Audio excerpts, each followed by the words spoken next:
What's up guys, welcome back to the channel, and today's video I've decided to do another review of one of my games.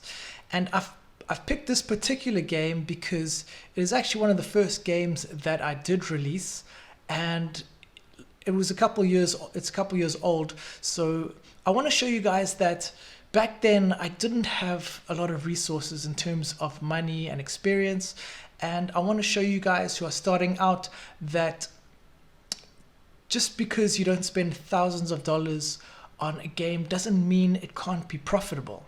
So a little bit of a background on this game. It's a match 3 type.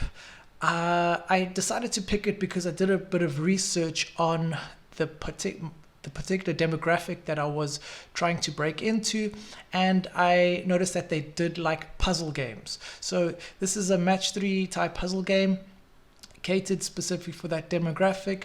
I did monetize it with Skillz. I've done plenty of videos on that, so please feel free to watch them after this video. And yeah, like I said, I want to show you guys that just because you don't spend a ton of money on a game doesn't mean it can't be profitable. You just need the right monetization with the right audience, and obviously even with a small amount of downloads it should be producing some revenue. With relation to scale, obviously with a trickle of downloads you're not going to be making millions of dollars, but just take that into consideration in scale, that it should be doing some revenue regardless. So like I said before, when I first started out I didn't have much money or experience. However, I still wanted to release a game that could potentially make me some revenue. I knew this would be kind of a challenge, especially when I used to go into YouTube videos and watch other indie game devs. Yeah, their results weren't really promising. However, I still decided to go ahead with it and see if it could be done. So I decided to set myself a budget of just under $500, and yeah, I wanted to see if I could actually make any money with this game. I still wanted it to be fun and good quality, within reason, obviously. So what I decided to do, I knew the only way to release a game that cheaply was to actually use a pre-made template. So what I did, I went onto the Unity asset store and I purchased a match 3 block puzzle template. I think I paid around, it must have been about $20 for it. And then I went to Graphics River and I purchased a pre-made graphics, a UI for the game in a pirate theme, and that was the beginnings of the game, called Pirate Blitz. I then found a developer and asked him to make some tweaks and some changes to the code, and also implement the Skillz SDK, which I would use to monetize this game. I know a lot of indie game developers are against using templates and that sort of thing. And even now, for my studio, I do make games from scratch. However, if you're on a budget and you don't have much experience, a good way to learn is to buy pre-made templates, play around with them, tweak them. They don't take a lot of work depending on the features you want to implement.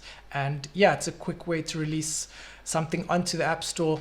And like I've said in other videos, the most valuable learning experience you actually do get is when you release your first game. So if you were like me and you are struggling with budget and stuff like that, then yeah, I do recommend getting pre-made graphics, pre-made template just in the beginning, so that you can learn and progress that way. And that's exactly what I did. So let's go ahead and check out the game. So this is the game called Pirate Blitz, and yeah, the graphics, I chose this pirate theme. I got the pre-made graphics from Graphics River. I think I paid around $20. It wasn't a lot of money. I do like the theme. It kind of matches the game pretty well. So if we click play, it'll take us into the skills screen. And if you haven't watched my videos on how I monetize my games with Skillz, I suggest watching those videos. I have covered that in depth. So here you can select the different tournaments. You can play for virtual currency, which are the blue tournaments, and then the green ones are actually real money, where you can compete against other players. So we'll go ahead and select a beginner virtual currency tournament. Now it's going to match me up with somebody, and you can see the game. The way the mechanics work is that you drag the blocks onto the board and you have to match the same color blocks, at least 3 to get a match.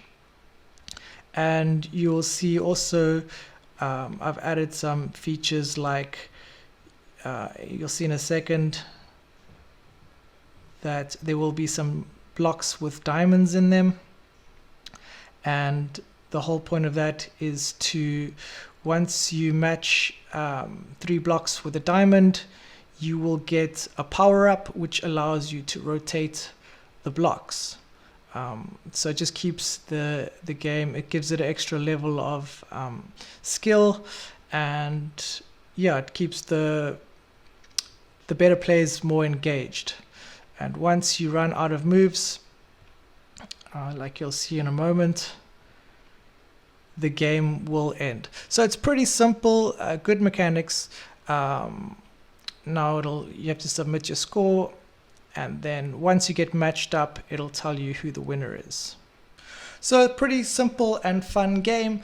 In total, I probably spent around $400, including the development costs, the template, the graphics. So $400 in total. And I just, like I said, I chose this game because I want to show you guys, a lot of times we tend to go for the outright home runs. We want to develop a game and we want it to go straight to the top of the charts and make millions of dollars. I mean, that's a dream for every indie game dev. However, that wasn't my experience. I didn't build my game studio that way. I always focused on the small wins, right?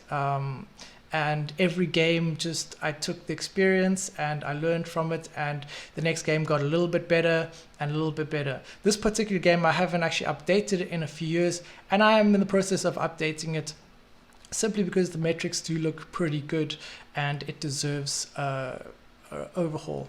So yeah, like I said, a lot of us focus on those big home runs, but we never focus on those small wins, which can help us build momentum. And that's the whole point of this channel, is that I want to share my experience and what worked for me. And in my experience, what worked was building on those small wins, right? So we're going to take a moment now and dive into my computer and actually check the revenue numbers for this game, as well as the installs and all that good stuff. So we are back in my Skillz dashboard, and you can see for the last 30 days this game has made just under $200, okay, with 316 installs. So that works out to be around 10 installs per day. Now a lot of you are probably looking at this number right here and saying, well, that's not high at all, but to me this is a solid win. When you factor in that this game only cost me around $400 to make, and it's getting such a small amount of installs. And even if we go here, we can see what this game has made this year so far. So this year so far it's made $2,713.84. So for a game that cost me only $400 to make, I think the ROI has been absolutely incredible. And this is what I mean about having those small wins, because a lot of us try get the home run, try get the $1 million game on our first try, but it just simply doesn't work that way. For me, it was about these small wins, which I could easily replicate. And over time, with the right investment mindset, you can start building a better quality game studio. You can start improving the quality of the games that you produce, and in turn it's going to give you better revenue numbers, and you can learn marketing, and all of those things add up. It's like a snowball. Over time, the further it gets down the hill, the bigger it gets. And that's what this channel is pretty much about. It's about building on those small wins and gaining momentum. And eventually that's how I turned small little wins like this into generating over 6 figures a year. and now I mean, things for me are going great. I never stop learning. I'm always trying to improve, and yeah, I want to see how far I can actually go. So there you have it, guys. I hope you found some value in that video. I always try and be as transparent as I can with you guys. A lot of people ask me how I got started, what I did, so I feel blessed to be able to share that with you guys. And yeah, leave me some comments below. Let me know some pitfalls that you are facing in your own app business, and yeah, I always try to answer the comments. And yeah, like I said in all my videos, always be patient. Especially today, it seems like patience is non-existent anymore, because we open up social media, we see the guys with the fancy cars, the private jets, but we don't see how they actually got there. We don't see the small wins that they built over many years to actually be in that position. And yeah, there's nothing wrong with taking a little bit of time. Even the biggest trees in the world take a long time to grow. So I hope you guys enjoyed that. If you did, please smash that like button. Also, it means a lot if you would subscribe to the channel. It just gives me motivation to put out more content like this for you guys, free of charge. And yeah, I'm glad to be able to share this with you guys. Hope you're all doing well. Stay safe and peace out.